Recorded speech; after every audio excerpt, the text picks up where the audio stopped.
So now we will understand heat and its relation with internal energy.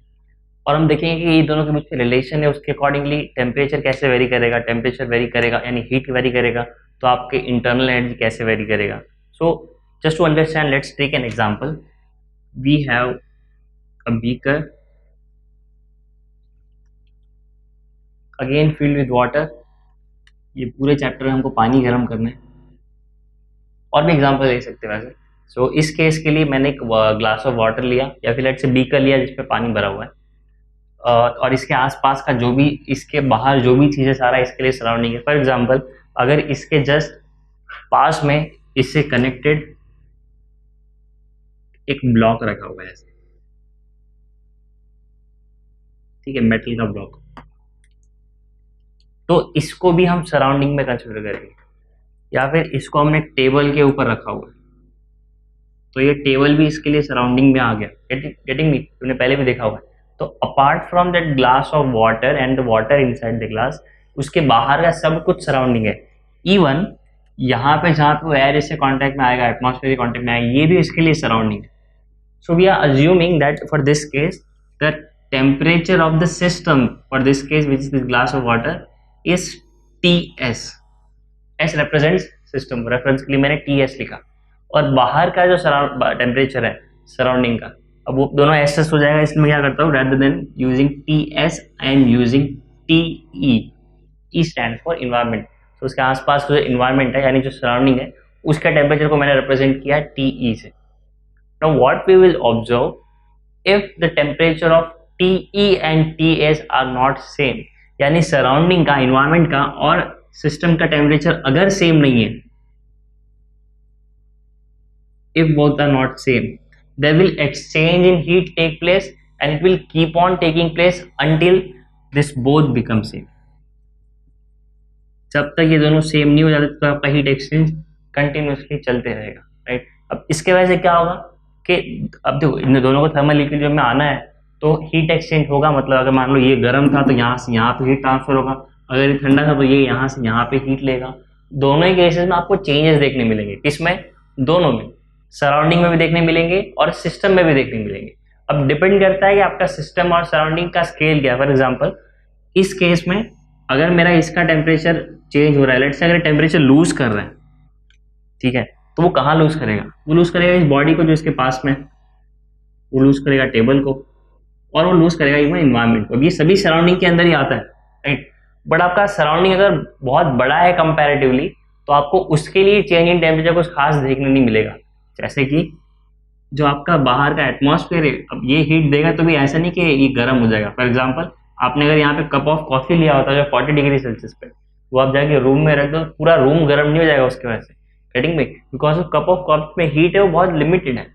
अगर उसमें heat बहुत ज़्यादा भी होती तो भी अगर हम उसको सराउंडिंग से कंपेयर करें तो वो कुछ भी नहीं है. तो आपका सराउंडिंग का जो चेंज इन टेम्परेचर होगा वो ऐसा नहीं कि जीरो होगा, but it will not be significant अगर वो बहुत बड़ा है. अगर बहुत छोटा है जैसे इस केस में, तो यहाँ पे आपको सिग्निफिकेंट चेंज इन टेम्परेचर देखने मिलेगा. इसके लिए इसका टेम्परेचर बढ़ेगा. सो डिपेंड करता है सराउंडिंग और सिस्टम कैसा है. सराउंडिंग छोटा है तो आपको सिग्निफिकेंट डिफरेंस देखने मिलेगा.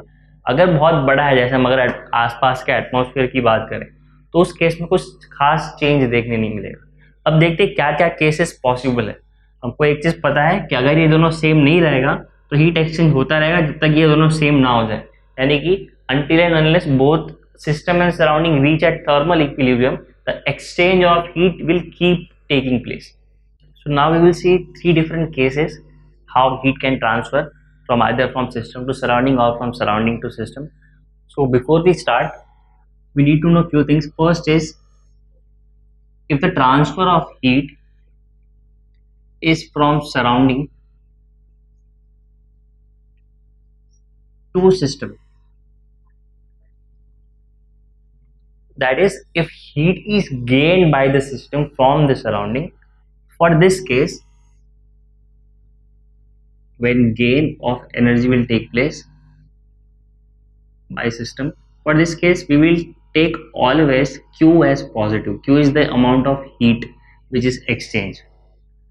Second, if the same takes place but in reverse order, which means इस case में हमारा सराउंडिंग को हीट जाएगा from the system, that is loss of energy for the system. For this case we will take Q as negative. वो ध्यान में रखना है क्योंकि when we will start first law of thermodynamics, इस पे हमको ये अप्लाई करना पड़ेगा, इस साइन कन्वेंशन कंसिडर करना पड़ेगा, क्योंकि उसके हिसाब से हमारा इक्वेशन बनेगा, उसके हिसाब से हमारा फाइनल रिजल्ट आएगा. सो ये दो हमको ध्यान में रखना है. Now let's take 3 different cases. ये 3 पॉसिबिलिटी क्या है, 2 तो हमने देख लिया, तीसरा क्या होगा जब आपको दोनों ही इक्वल देखने मिलेगा. Okay, so first case, for this first case, let's say this is the system, temperature of the system is represented by Ts and temperature of the surrounding is represented by Te. Okay, for this first case, let's assume the temperature of the surrounding is greater than system, which means Te is greater than Ts. Now tell me what does the logic says. अगर आपके surrounding का temperature system से ज्यादा है, हमको क्या देखने मिलेगा? हमको देखने मिलेगा कि हमारा जो हीट एनर्जी है वो सराउंडिंग से सिस्टम में फ्लो होगा. यानी हीट क्या हो रहा है इस केस में? इस केस में हीट हो रहा है गेन, और जब भी हीट गेन होता है हमारे Q का वैल्यू पॉजिटिव आएगा, which means for this case Q will be greater than 0. Anything greater than 0 is positive. तो यहाँ पे हमको Q का पॉजिटिव लेना पड़ेगा. This is first case. For second case we will be assuming the same system and surrounding.